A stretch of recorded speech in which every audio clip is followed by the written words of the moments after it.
So welcome again to all participants to the virtual workshop on financing transboundary water cooperation and basin development. We are in session 5. So thanks again for joining us, and I will now give back the floor to our moderator, Mrs. Isabella Pagotto from SDC. Isabella, the floor is yours. Thank you, Diane. Can you hear me?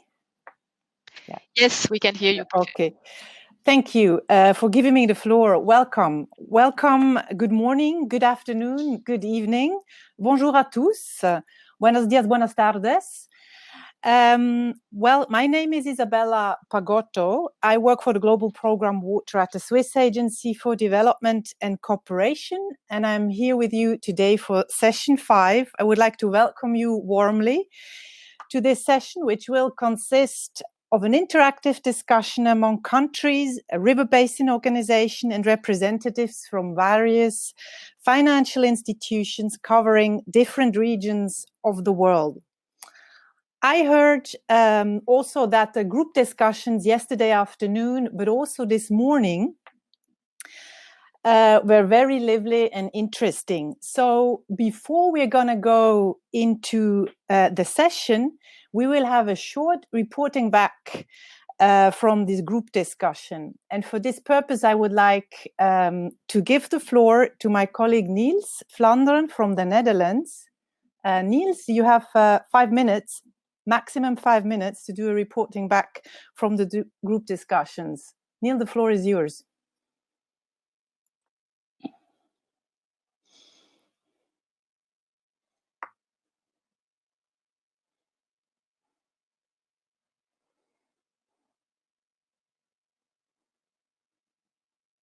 The stream is being processed, so it should appear anytime soon. Can you hear me? Yeah, we can hear you. Okay, well, thanks, Isabella. I can confirm it was a lively discussion in the breakout groups.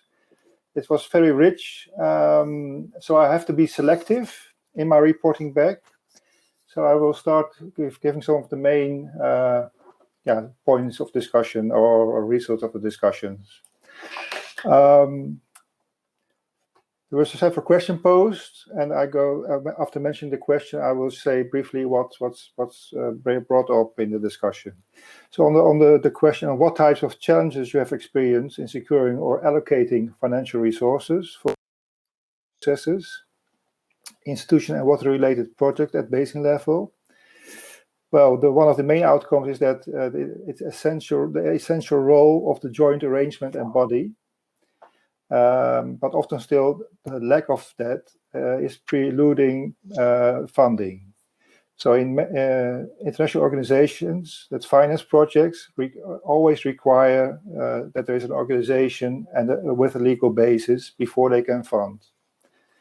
But it's also the difficulty of establishing the political will before the start of a process. And also to have a solid framework in place. So that's still hindering, there's an obstacle for funding. Funding gaps for the initial feasibility study is difficult to establish. So it's one of the harder things is to start this kind of projects. Also, the understanding of benefit sharing is limited. And also at some point, especially with nature-based solution projects, the scale of the projects can hindering the possibility of financing. And in more general level, the way these projects are evaluated have still some limitations. The interaction between groundwater and surface water, how they interact was mentioned. And there's this limited understanding also at the political level, an over-reliance on international projects and international donors. So that's links to the ownership of the project, which is seen as hindering the financing. But also that different financiers, different donors require use different criteria. So that adds complexity. And the securing of collective long-term riparian buy-in capacity for transboundary priorities. So there's still also the aspect of the ownership and the technical capacity of within the River Basin organization. And then there's the challenge of communication and raising awareness, which makes it sometimes difficult. There we can improve to also think in a way a financier or investor thinks and see what they need or the donors need. On the question what would be needed to better direct financial flows to transboundary water projects, again there the establishment of joint arrangements and bodies were mentioned. You have 2 more minutes, Niels. I know, I speed up. But also the role of international law and the international framework, like the Water Convention, but also the New York Convention, which have these principles in it. Identifying the common objectives and the common benefits, the joint benefits, is important. Then also clarify the riparian contribution and identify the pathways to secure transboundary financing. And to clarify, for instance, the contribution of the joint bodies in transboundary basins to the national determined contribution under the climate treaty. Increase the spaces where you can discuss this topic of financing a transboundary river organization. Well, this workshop is an example to do that. Strengthening the capacity and socialization of projects with states and the stakeholders, also in the transboundary context. So spend a lot of time of explaining to all the players to bring them at the same level of understanding is an important aspect there. On the third question, which good practices of mobilizing financial resources exist and could be shared? Well, now a lot of examples came forward. I think I suggest to read that in the report. Think of wrapping slowly up. Yes, I'm almost there. Just give me a few seconds. Next to the examples, the establishment of water funds, including for ecosystem service, was an outcome of the discussion. Also, to use smaller funds, smaller projects first, and then later do the big project. That was an outcome of this discussion, which could help to make the greater project, the bigger project possible. Well, and then the aspect of capacity training for all the riparian states to understand and fit the criteria. So I think that's also helpful, this capacity training, but also helpful that working in from this perspective from a river basin, try to think of what are the requirements from a financial perspective. I think that's.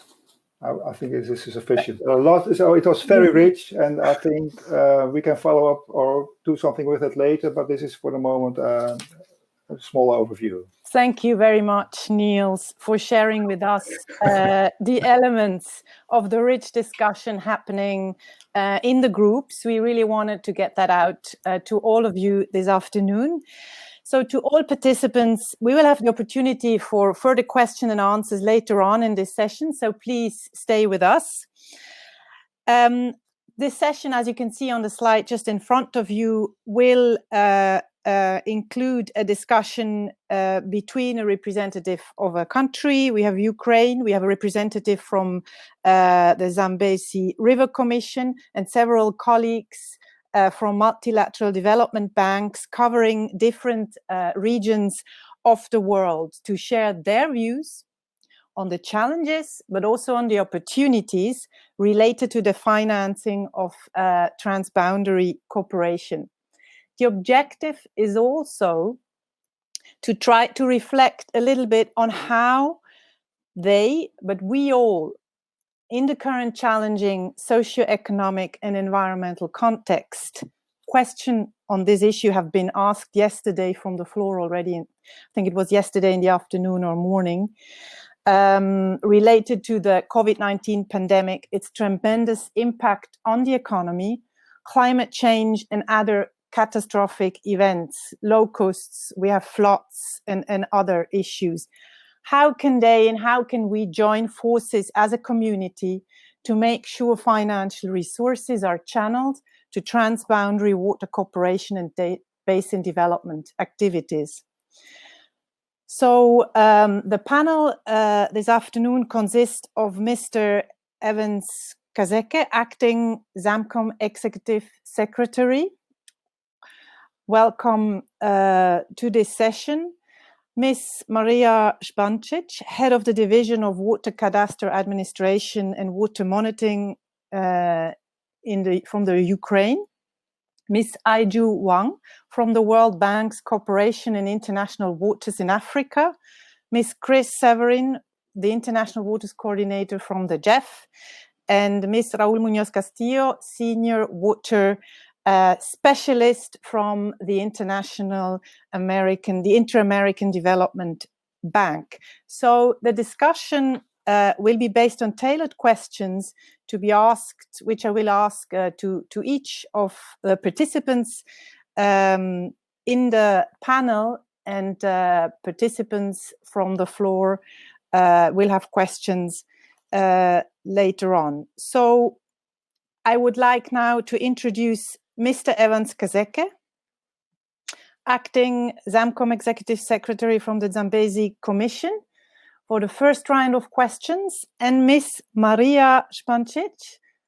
Welcome, a warm welcome to both of you. Also, Mr. Maria Spancic, Head of the Division of Water Cadastre Administration from the Department of Water Management of the State Agency of Water Resource in Ukraine. They will be giving us their perspectives on two specific questions, which should be on the screen right now. The first one being, what are the challenges you experience in mobilizing domestic financial resources for transboundary water cooperation and development? Be it with regards to costs for cooperation, processes, joint institution, but also with regards to the costs for development activities and projects, be it monitoring, basin planning and preparation of infrastructure development. The second question to you both is, did your country or your basin organization approach a multilateral development bank or a facility to get additional support? And what type of support was it? Technical assistance, grants, loans?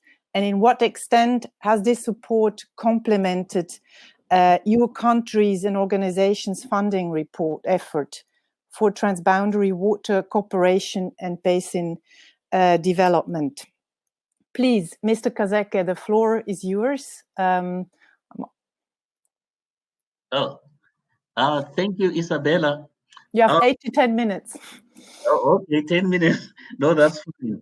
I think before I can just, delve into those questions, it's important, for all the audience to get to know who is ZAMCOM.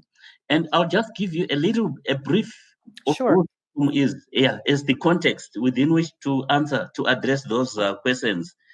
The Zambezi Watercourse Commission is a transboundary intergovernmental organization that came into being through the signing of an agreement on the establishment of the Zambezi Watercourse Commission in 2004. And this was done by 8 riparian states within the watercourse that are the republics of Angola, Botswana, Malawi, Mozambique, Namibia, Zambia, Zimbabwe, and the United Republic of Tanzania. United Republic because that includes Tanganyika and Zanzibar. And the commission is actually now headquartered as a permanent establishment in Harare in Zimbabwe since January 2015.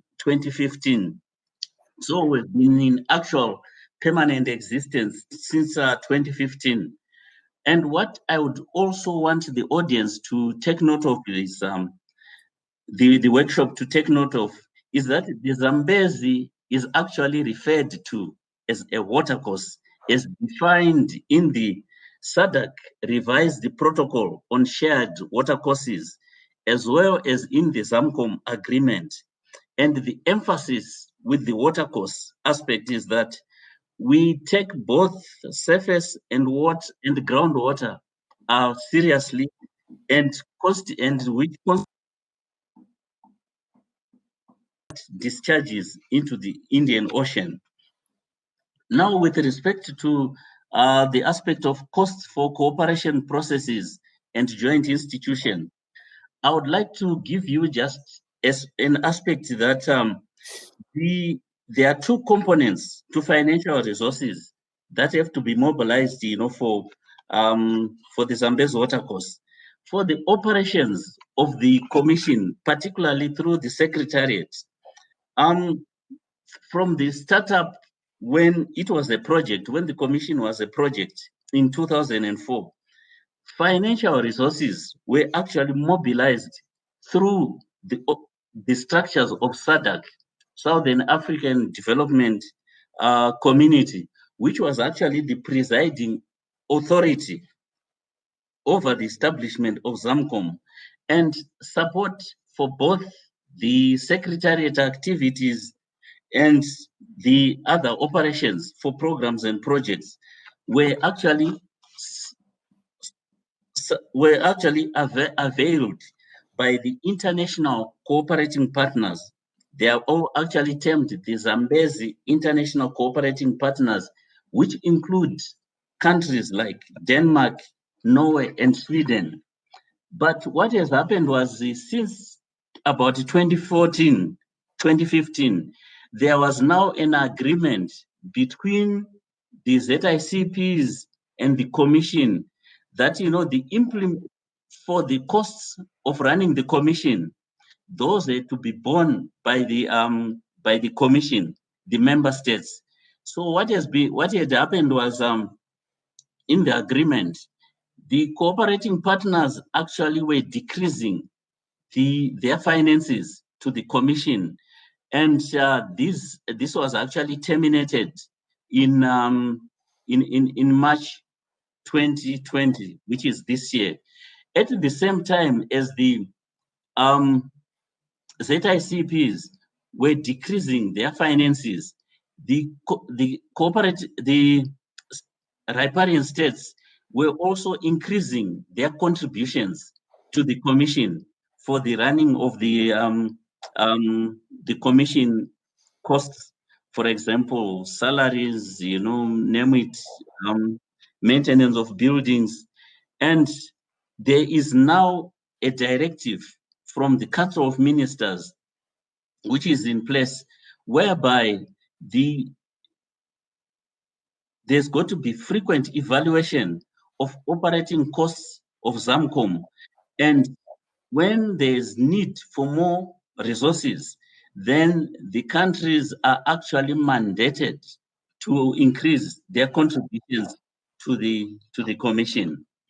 And the key challenges that we have actually experienced within these past 5 years of existence as a permanent secretariat with respect to domestic mobilization of finances is the inadequacy of financing from governments due to budget constraints as well as competing needs within their own countries, such that when we expect funds for some activities, some countries are able to provide those funds when they are needed, but the others, they would be in arrears. Then also what we've experienced is there's a shift in the priorities of international cooperating partners. For example, ZAMCOM was actually generously supported by Denmark, but Denmark has now shifted its priorities to East Africa and West Africa. So, which means ZAMCOM and Southern African other organizations cannot access, funds from some of those, traditional supporters. Then also we are talking of there are legal limitations. Being a commission, it has got legal limitations, which make it unable to levy, let's say, funds from water users within the watercourse. So that is a key legal limitation. We just have to rely on what is contributed by the countries. Then I can also move on to, did we approach a facility, to support some of our programs? Definitely what has happened also is that when the organization was still under the auspices of SADC, there were reach outs to the World Bank, the other cooperating partners who have actually managed, who have supported, like through SIWA, the development of the strategic plan for the Zambezi. So for the programs, like the development of the water information systems, that has been supported by the international cooperating partners. So there's quite a shift at the I would say a separation of what can be funded through country contributions and what can be supported through the support of international cooperating partners. So the international cooperating partners are primarily on the programs and the projects of ZAMCOM because these are expensive and they need substantial resources. And a very good example of what I want to share with the workshop of the development which is currently happening in ZAMCOM is that since the adoption of the strategic plan for the Zambezi watercourse, that was in February 2019, the strategic plan is now the framework for the planning and operations of ZAMCOM. And what it is actually an investment plan. So you find that, ZAMCOM in partnership with CREDIF, which is a DFID funded climate resilient infrastructure development facility, in conjunction, in partnership also with GM, Global Mechanism, UNCCD, and the African Development Bank. We are actually in the process of developing an investment program, which will become the platform through which investments into the Zambezi will be coordinated and come through. And this program that we are actually working on right now, it's called Program for Integrated Development and Adaptation to Climate Change in the Zambezi. In short, it's called PDAC Zambezi. So this is a big one that we're actually developing at the moment. This will be having the effect of actually coordinating all the organizations, institutions that are interested in investing in the Zambezi. They will come through this particular platform.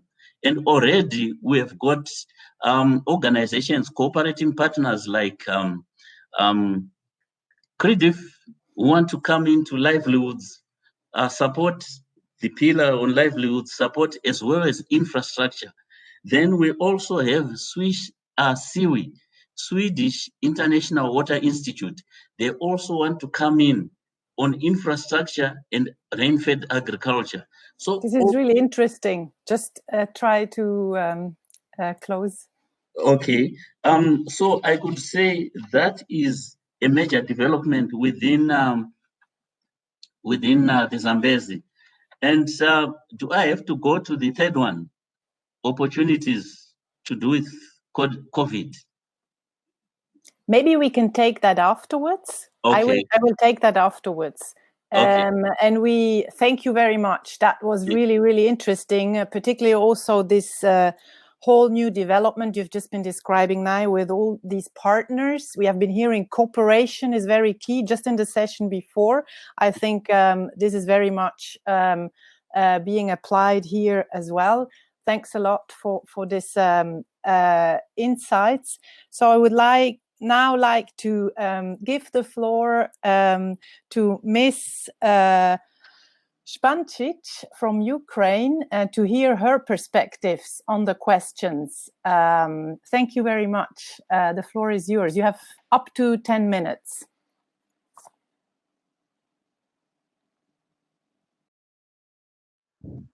Hello, I will be speaking in Russian. Can you hear me well? En russe. Est-ce que vous m'entendez? Hello, I just want to say that Ukraine it's a large country, and we have 9 river basin, and practically all of them they are trans-border. There's only one water basin which is completely at the Ukraine territory. Therefore, for us, transboundary arrangements with other countries, it's very important policy. In Ukraine, transboundary cooperation is arranged by a meeting of executives. We have agreements with all the countries with which we have transboundary agreements. It's 6 countries: Hungary, Romania, Moldova, Belarus, Poland, and Russian Federation. Currently, we are working in Russian Fed. We are not working with the authorities of Russian Federation because we have military conflict with this country. However, with all other countries, we are working very closely. We are having meetings on the regular basis, and we have an amount of resources for this meeting, and we have funding allocated from state budget for these meetings. Also, to implement the decisions that taken during the meetings, it is funded from state budget as well. Another important element from transboundary cooperation, it is the commissions which we are having now and functioning. It is the Dnestrov Commission, Dnestr, and also International Commission for Protection of Dunay. The Commission has been established according to an agreement for the sustainable development of Dnepr River. It was between Moldova and Ukraine. It has recently been established. It's 2 or 3 years which we are cooperating together. This agreement covers all the issues regarding the river basin territory, Ukraine and Moldova. Usually it is discussed at the meetings of this commission. We are touching important issues, not just water bodies, but the other social aspects as well.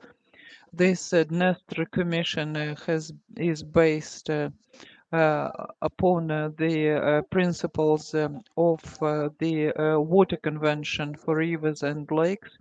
Also, thanks to this agreement, very successfully, we are preparing the plans for Dnestr River Basin Management, and there is an important support for this work by an international project, a Global Ecological Fund. And thanks to this project, as I remember, we have in the 3rd stage now.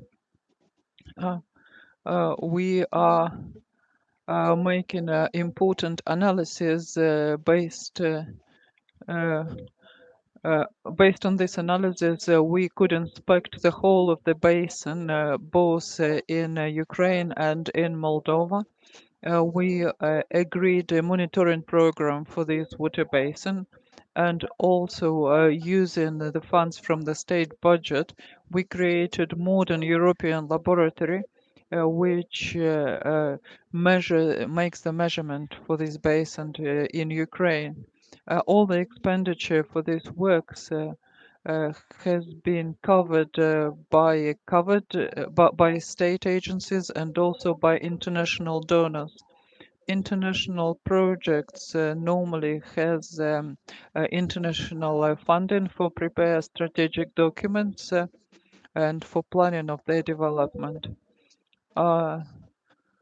And later, all the project based on these decisions, all the operational actions are paid from the state budget. Currently, in Ukraine, large financial support is carried out by international donors. As I said, there is 9 basins in Ukraine.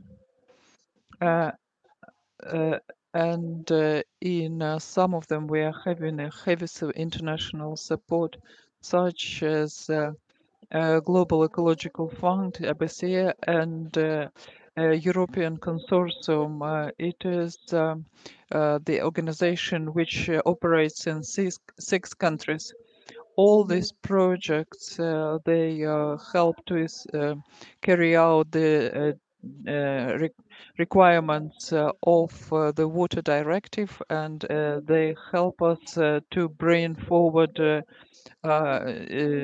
funding for into the rivers.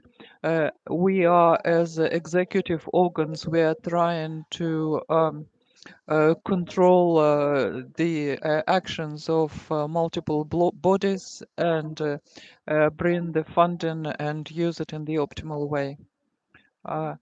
In Dniester River Basin, Global Ecological Fund, as I was saying, already been carried out diagnostic analysis.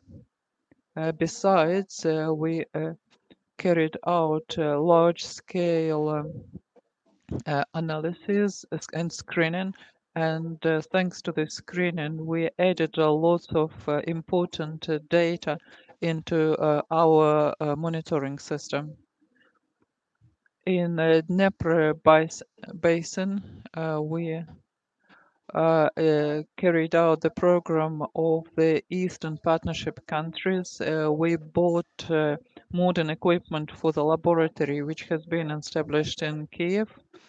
And currently, state budget allocated funds for complete modernization of this laboratory. We established ventilation, communication, and carried out total maintenance of the laboratory buildings. For Don by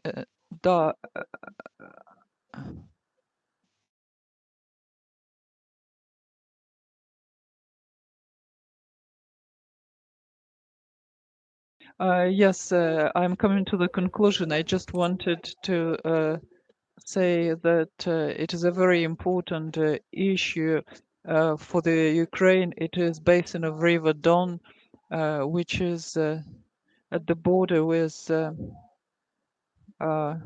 temporary occupied territory where military actions have been carried out. And here we have the support of international organizations so that we could evaluate the risks and estimate how they affect the transboundary organization. This is how we arrange our cooperation between private and state funds, and this is how we are trying to reduce the risks which we might occur. And this is all from me. If you have any questions, I can continue. Thank you very much. This was a very impressive presentation. Thank you very much for your important contribution to this discussion. I would now like to move to the other 3 speakers to get some perspective from the representation from the international financial institutions. And I would like to give the floor first to Ms. Aiju Huang from the World Bank's International Waters Program in Africa. Aiju? Okay, we can see you. and we can hear you. Aiju, how does SIWA, the International Waters Trust Fund for Africa, support transboundary waters and groundwaters cooperation and sustainable basin development? How does your program take into consideration the multiple needs? We have been hearing earlier on, water is a connector, the needs for the use for irrigation, household consumption, protection of the basin ecosystem, navigation, industrial use. Do you have specific concrete examples, for instance, in the area of information system monitoring, development of master investment plans, or support in the preparatory stages for infrastructure investments? You have around 8 minutes. The floor is yours, Aiju. Thank you very much. Good afternoon. Good morning, everybody. I will quickly talk about how SIWA financing the activities, and then I will go into one or two examples. So first, SIWA is a multi-donor partnership administered by the World Bank. Since 2011, SIWA supports riparian governments in Africa to achieve sustainable, inclusive, resilience growth. And the goal of SIWA is really for basin water resources to be able to use effectively, equitably, do no harm to people, and to preserve biodiversity in the process of development. How does SIWA do this? So SIWA supports activities and channel funds through two instruments. The first is direct grant to the recipients on the ground, what we call the recipient executed grant. And the second means is through the bank managed executed funds, where we support analytical capacity building support to the client countries.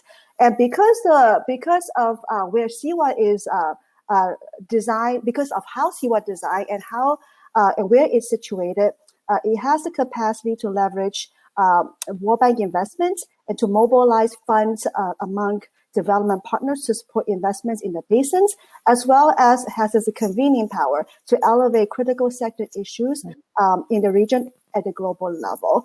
And many of the SIWA's analytical work actually inform future bank lending pipelines, inform project design, influence the project design as well. So let's go to maybe the first element, which is the direct grant to the recipient. So this constitutes about 70% of the total SIWA funding.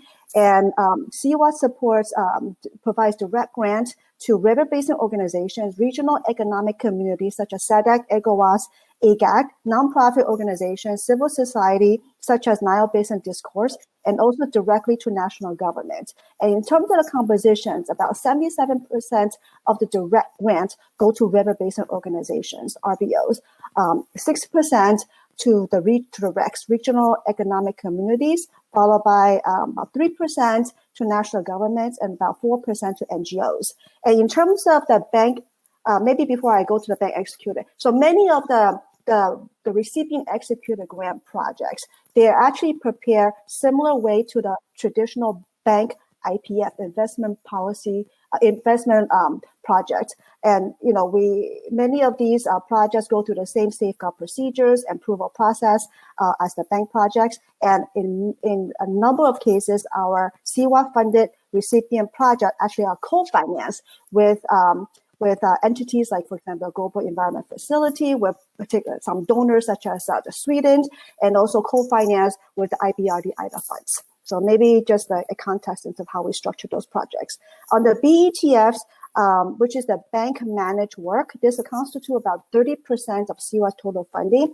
And these are really the critical analytics, evidence-based work, capacity building supports, institutional strengthening efforts to the clients. Many of these analytics, like I said before, really underpin the development of the future bank projects. And in many cases, actually, many of our SIWA-supported recipient grant projects are complemented with bank executed funds. So while the recipients actually implement the activity, they are being provided support capacity building effort through this bank executed funds.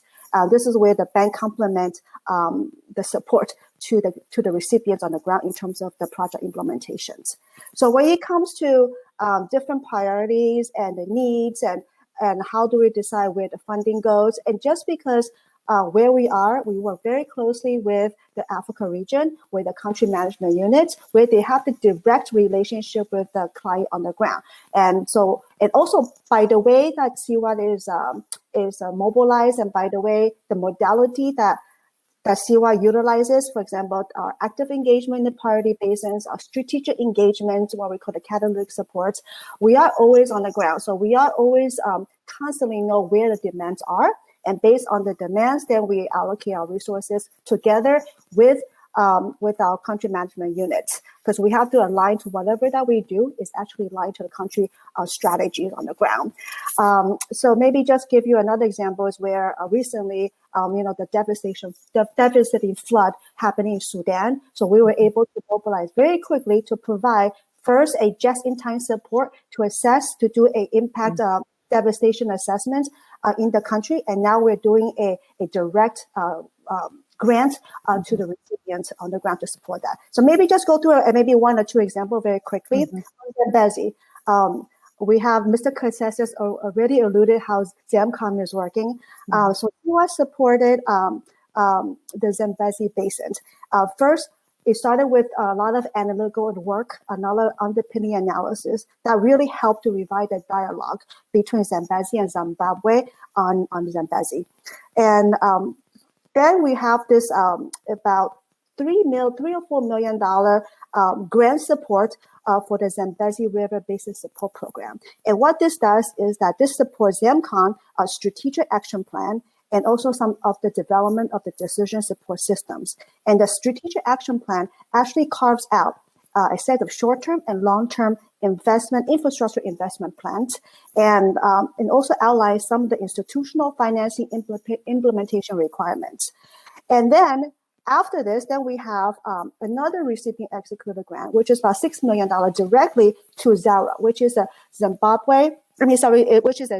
Zambezi River Authority. So this actually grants support directly with the preparation of the feasibility studies, environment and social assessments, some of the transaction advisory services, and the legal institutional support for the ZRA. And all of this actually subsequently support the development of projects for the Botoka Gorge, the hydroelectrical schemes, and also the joint rehabilitation of the Kariba Dam that are being implemented by ZERA at the moment. And then another example is, the second example is CWAT support the Lake Chad Commission, the LCBC, and some of the member states to really better understanding the characteristic of the lakes and also some of the hydrodynamics. And it supported the member states on the optional use of water resources at the basin level. It helps improve the hydrological data, the forecasting models, and some of the data analytical tools and modeling efforts. And the strategic and economic study that we supported actually framed the case for development, for cooperation for riparian countries, and also informed the regional policy dialogues. And the capacity building efforts, including a lot of these development of the tools, modeling efforts, and data repositories. And all of this actually culminates a funding support from the World Bank and other partners for multiple new projects, and including the most recently, the $170 million Lake Chad Regional Recovery Development Projects. Thank you very much. Over to you, Isabella. Thank you, Aiju, for sharing how the CWAT program of the World Bank in Africa is working. That was really, really insightful. Thanks a lot. I would now like to ask a question to Mr. Chris Severin from the International Water Cooperation Program of the GEF. Chris, the GEF also provides targeted support through its well-known international waters program to support transboundary rivers, but also groundwater basin development. Yesterday, we had several questions regarding the impact of the global pandemic. What opportunities do you see? We had a lot discussion on the negative impact on the economy and how it impacts cutting of funds. What opportunity do you see for transboundary water cooperation and basin development in the context of COVID-19 recovery? You have also up to 8-10 minutes. Thank you. I'll see what I can do in that amount of time. Thank you so much, Isabella, for your question, and thank you for inviting me today here. It's very nice to be among all of you. I would say, I mean, as an eternal optimist, and I cannot get rid of that. It sits very deep in me. When we have all these constraints and problems, we have an equal amount, in many cases at least, of opportunities, and I think that's the same that goes for this horrible pandemic. I mean, we all know the main issues here. I mean, the economic impact has been incredibly hard on everybody, all the way from personal economies, locally, national, global economies. Everything is under a lot of pressure. And by the way, I hope that everybody here is doing well. It has been very challenging on many fronts. But I also think what's happening here is, as you said, there are some opportunities. If we can recreate, first of all, we need to recreate a place where we can all interact again. We are social creatures. We work best in flock, most of us at least. And I think that's one of the starting points that we need to look at, is how do we rebuild the social cohesion that's so important for us, to start coming up with solutions to this.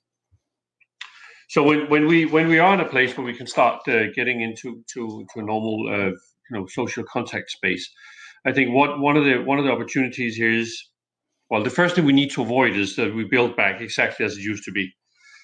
We have seen now that there are many opportunities. I mean, I don't think what we're doing here today is the optimal way of doing business, but it's at least one of the ways that we can do some of our meetings. International meetings has an impact on the environment, no doubt about that, but I don't think that is the main issue here. I think one of the main issues for countries is that we need a quick fix, basically, right? There's a public demand for, we need to recover our economies like today or tomorrow or now. But the thing is that it takes time to recover. I mean, so we have a very interesting dichotomy right there. But one of the ways that this can be done is then to do this in a if you will, build back better or build back greener, basically ensure that we get that our ecosystems become, as they are by themselves. If we don't interfere with them, that they're strong, resilient ecosystems. And this is important because many of the economies, well, most economies, not all economies, are based on natural resources. So for that to happen, we need to have systems that can not only provide what we need them to, but also sustain and become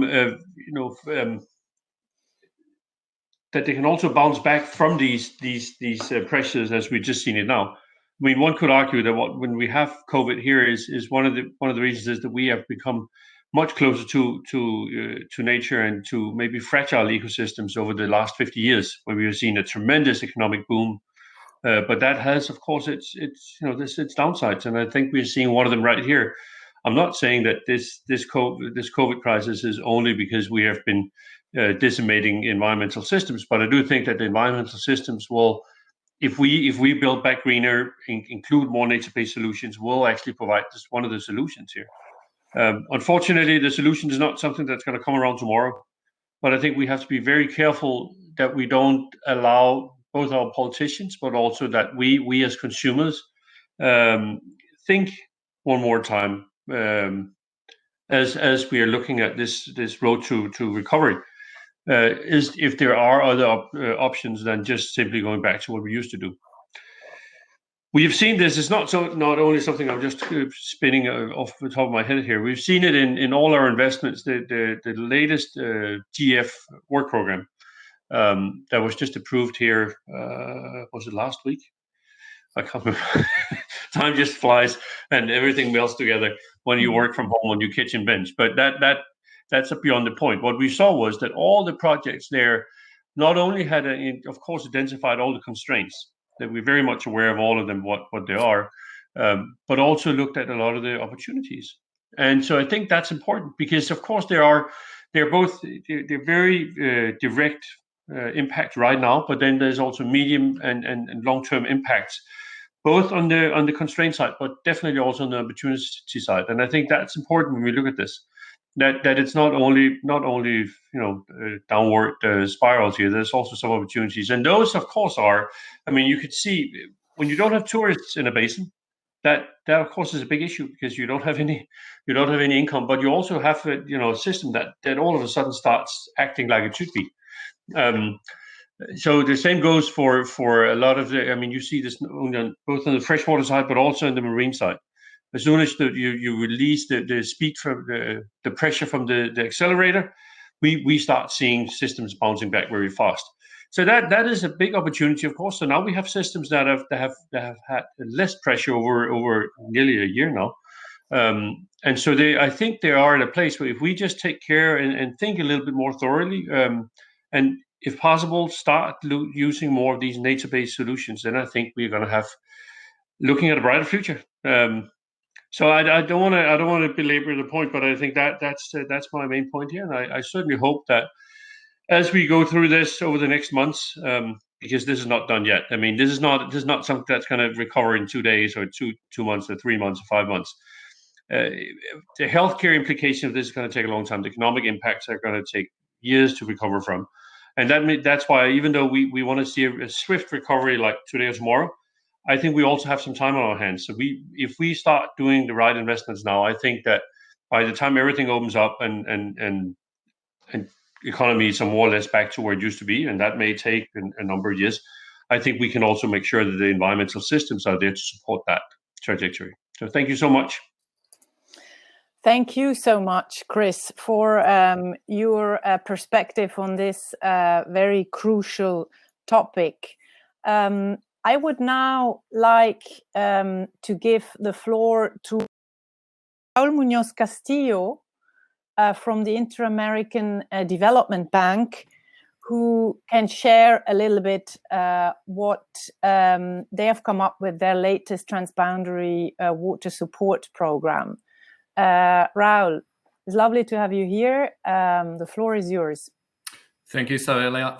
Thank you to the colleagues at UNESE for the invitation, for the IDB, for giving us the opportunity to participate of this very important meeting for us as we are starting this work in international waters, as you just mentioned. I don't know. I think I sent a couple of slides. Exactly. No, it's fine too. So.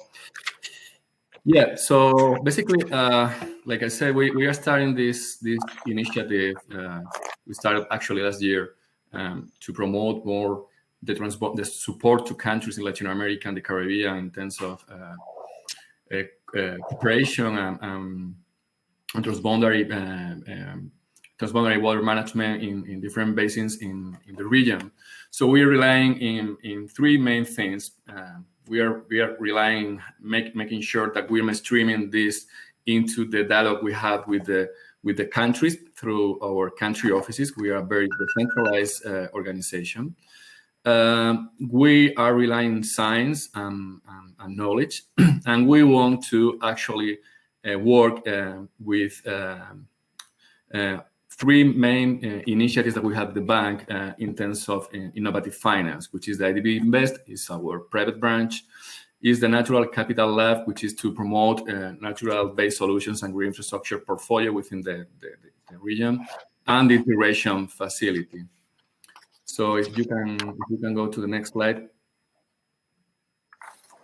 So to answer the question, how the bank is supporting and providing financial resources through this initiative, we are basically, as a bank, we have two main means of supporting countries. So we have grants or money for technical assistance to, for example, develop master plans, feasibility studies, strategic environmental impact assessments that we think are key, for instance, to design and promote transboundary infrastructure, among others, technical studies and applied research and knowledge products for example, to design policy instrument and to basically have a generation portfolio. Then we have loans, which is basically the money that we provide to the countries to basically implement the solutions in terms of infrastructure policy that we basically fund as a bank. An example of a transboundary project that we recently started to support is in the Alto Paraná Basin. So we made technical assistance resources for pre-feasibility studies for a regional transboundary multi-phase decontamination program, with basically was covering Paraguay, Argentina, Uruguay, and Brazil. And then we started to with an IDB loan jointly with Japanese resources from the JICA, with a loan for Paraguay to start with this program. So one of the limits that we find for basically having transboundary programs is that from the public window of the bank, so the borrowers are the country, so they have a specific cap every year that can be used for IDB loans, right? So one of the mechanisms that we have for to use within this new initiative, the integration facility. So basically, we are providing out of the envelope extra resources for multi-country programs. So you can have two countries having a same program, let's say for infrastructure, and they can go together to the bank for asking for extra money. So in terms of grants, for instance, what we are trying to do is resources that can basically enable financing for either infrastructure or policy making or planning. We have the IDB project preparation facility which is providing 1.5 million extra for every project preparation that we can include in the pipeline. So this is one of them. Along with the project, with the PROPEF, which is the project preparation and execution, meaning we have a program in execution alone. We can use another extra $5 million for additional project startup activities. This is something that we can use for multi-phases loans, for instance. We have a loan in the Titicaca Basin, the Bolivian side, the Qatari Basin. So if we go through for a new project, let's say with the Peruvian government together, we can use that to do a multi-phase program. So we have the infra fund is $28 million that we have for identification, preparation of bankable, sustainable infrastructure projects, and that we can use that too for a specific project design, and the fund for integration and infrastructure. So those are resources for regional physical, technical assistance for regional physical integration, preparation of cross-border infrastructure operations. And then, of course, we have climate finance. We are working with the GCF, the Adaptation Fund, the Climate Investment Funds, or the PPCR, through which we have been funding different projects across the region. Then we are working with the IDB Invest, which is our private branch, to work in blended finance. Basically, we are combining public funds through the IDB window with to attract private investors. So they are getting lower repayment periods, de-risking, lower interest rates than the capital markets, and in terms of investment, more enabled conditions.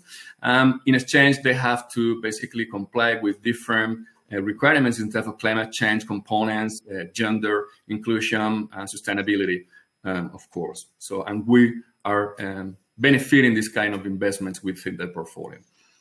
We are working with a PPP lab that we have at the IDB to design together between the private and the public branch different PPPs for different programs with different sectors. We have some startups with the water sanitation sector, energy, transport, agro, and tourism. We are working with the Natural Capital Lab. Those are $22 million that we can use to basically identify and design green infrastructure-based investments or nature-based solutions, or system for payment for ecosystem services for water management that we can use too.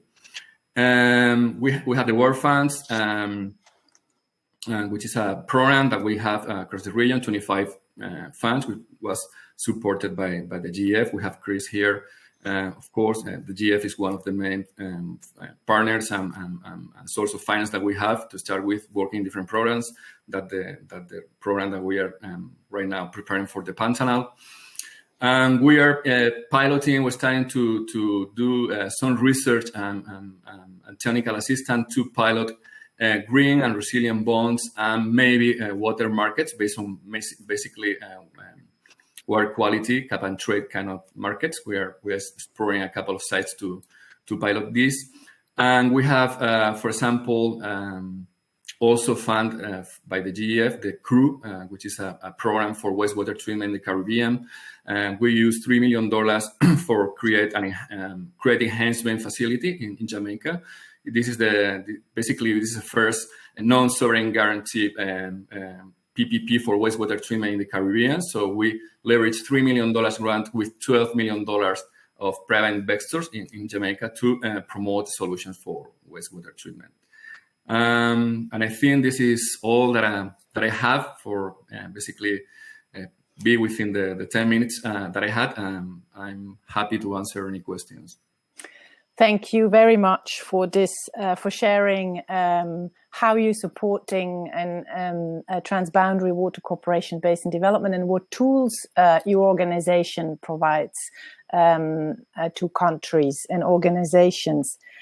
So we have a little bit of time, and before I open for questions to the floor, I would like to come back to one question on the reflections on Transboundary Water Cooperation and COVID-19 recovery, and would like to ask first if any of the speakers would like to reflect on that. I think we had the acting executive secretary from the Zambezi Commission who wanted to say something on this point, or maybe there is any of the other speakers who would like to answer this question, or another important question, as several of the speakers have also which also have been raising, is the robust institutional and legal frameworks. So this second question, which you should also see on the screen right now, how do you see legal frameworks and agreements, such as the Water Convention, but also regional agreements, as a possible catalyzer to promote cooperation and further attract investments and funding of the basins? So to whom can I give the question? First, the one on the COVID-19 recovery, and the one on the legal agreements as a catalyzer to promote cooperation and investments. I see Chris. I see one hand. I'm just looking, or maybe I give the floor to Mr. Kazeke. Thanks. Now it's first Chris. Okay, Chris, you have the floor. Okay, fine. I can wait. Let do Kazeke, Mr. Okay. Kazeke. Yeah. Okay. Mr. Kazeke, you have the floor. Oh, thank you, Chris and Isabella. Yes, at Zamcom, we're actually convinced that COVID-19 will be will be a catalyzer, and it is what we think climate change has been to the current developments that we've witnessed in water, water development, as well as other sectors.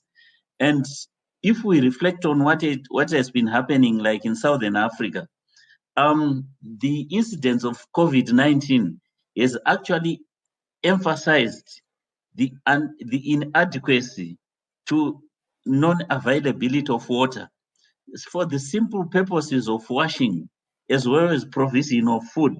So we think that COVID-19 is actually we are going to include it, particularly that we are actually developing new strategic plans for the Zambezi it's going to be an opportunity for us to include it in the overall development projects plans that we're actually working on at the moment. And we feel that, it's going to be very influential in investments, particularly in water, sanitation, hygiene, as well as pollution management. Thank you. Thank you. That's really interesting point from your organization and the current work you are doing right now, and really seizing the opportunity how and to look to the future in the years to come and the long term. Yes. I would like, before I give the floor to Raul from the IDB, I would like to give the floor to Chris on the legal agreements. Sure, I'll be very happy to speak to that, but just give me just 1 second, because it kind of, I think it's really interesting to look at the COVID impact here. As if you look at the impact that the climate change has had, it has been it's been something that's been running for a longer time, but it still has impacted the way we look at development altogether and economic growth, right?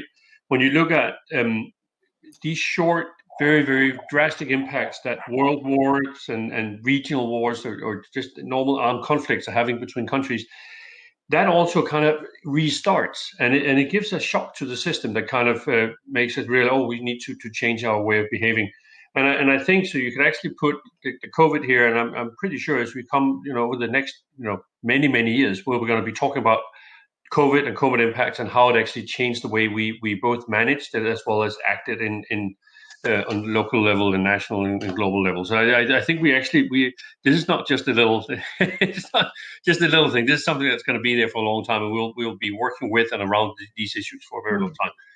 That said, I mean, regional. Let me speak to the other question then. Regional cooperation to me is the starting point for if you want to do anything that has long-term sustainable impacts in river basins, in any kind of shared resource, not only pertaining to water, but I mean shared resources. Air has a tendency to also not really work within national boundaries, and so many other resources. I mean, mammals and fish and so forth. They're all just moving around, right? And so I do think that if we want to come up with sustainable solutions for shared resources, having a legal framework, as we've seen, for example, as the Water Convention is providing for regional agreements, it not only offers an opportunity for collaboration and for getting harmonization of policy frameworks, which are extremely important if we are to get into to managing our resources nationally in the right way. We heard yesterday from a couple of countries how they were dealing with this. And how there's old water agreements. Many water agreements are fairly old. Some are newer, but many of them dates back to 50, 60 years. And I think there might be in some cases there a need for us to actually look at that again and maybe reshuffle. And it is not something that very few countries want to do, that because agreements on how you share as such an important resource as water is with your neighboring countries is not something that just changes overnight, and because it takes a lot of diligent negotiations. So that's where I think a tool like the Water Convention can actually provide that safe space where these negotiations can take place. So I think it's really important. The legal frameworks that support the Water Convention and other conventions are providing countries are essential, not only to deal with COVID and COVID recovery, but to make sure we have a sustainable way to deal with and manage our resources as we go forward. Thank you. Thank you. I see the hands raised by Raul. Raul, I would like to give you the floor before I give it to Aiju to respond to any of these questions before I open the floor. Thank you, Isabella. So just to give the vision from Latin America specifically related to the COVID questions, I think both speakers answered very well, and we share the same vision for the need of legal agreements, obviously, as a starting point. For related to COVID, from we are seeing in Latin America and working in the water and sanitation division, we are seeing we believe that it's going to be a paradigm shift in terms of countries are starting to understand the need of investing on ecosystem preservation and decontamination programs. So water quality is the main challenge in Latin America related to water management. So 70% of the water is discharged with no treatment to natural courses. And it's paradigmatic, or even more shocking, that the Amazon Basin has been the more affected sub-region or region in Latin America, which is the basin with more water in the world, we'll say, right? So the need to access to safe water and sanitation is key to basically ensure resilience to these kind of events. There are no little theories and scientists that saying that more COVID pandemic or episodes like this could come in the future, given the environmental degradation that we have and climate change and so on. So I think we are starting to see this, and we believe it's going to be accelerated in terms of this kind of investments and policy related to protection of the environment and the contamination of basins, basically. Thank you, Raul. I see Aiju has her hands up. They have been. Do you want to react to some of the two questions related to COVID, the legal agreements, or yes, there is also a specific question for you from the floor, but we will go to that later on. Okay, thank you so much, Isabella. I will answer both questions. Just a few, maybe a reflection on COVID-19. As you know, as we're grappling this, every challenges, there's an opportunity arises. So in terms of what we're seeing is that, the focus has been on basic wash, right? Hand washing, hygiene. But we also see there is, we actually see that there's a greater appreciation of the interlinkages, the intersection between the importance of water resource management and the service delivery side, which is actually the user end, because managing resources effectively and the quality of water resources, making sure that there's no contamination, making sure that you do have enough water flowing into the pipes, into the utilities to provide water to the households, to do the basic hand washing. That linkage, I think we're seeing right now, there's a great appreciation of that. And traditionally, as you know, water resource management people, they work on their own bits. And then the wash people, they work on their own bits. I know that they talk about many years talking about collaboration, reducing the silo. But I think with this COVID, I think it presents an opportunity to do that, to do those collaboration much, much better. And just give you an example, for example, in the Zambia case, we're seeing that utilities actually are struggling. They're because of COVID-19, they're because of all the long-standing operational inefficiencies compounded their ability to continue providing water to households and also to the customers, to be able for them to have hand washing or flush their toilets. But then, but they're also realizing that the amount of water that are able to flow through those waters is actually equally important. So we see those opportunities that arises in the COVID-19 conditions. So just quickly on the response to the legal framework, we do see that the legal framework is really critical for the setting and the mandates for institutions such as river basin organizations and the authorities to receive and manage, implement funds on behalf of the member countries. And we work with many of these institutions. For development partners and IFI like us, we really do believe that these strong legal frameworks are really important and is a condition for us to be able to provide development finance for the basic institutions for the benefit of the riparian countries for the sharing of the water resources. For CWAS specifically, we have partnered with many institutions that are established based on the international water agreements, such as the Volta Basin Authority, ZAMCON, OMBS, among others. So as corporation, corporation development and legal agreement takes a long time. So as corporation deepens and expands over time through this work of joint mechanisms, development finance, which might initially be focusing on institutional support to build and strengthening the capacity of the institutions. But over time, it will transform into investment. Maybe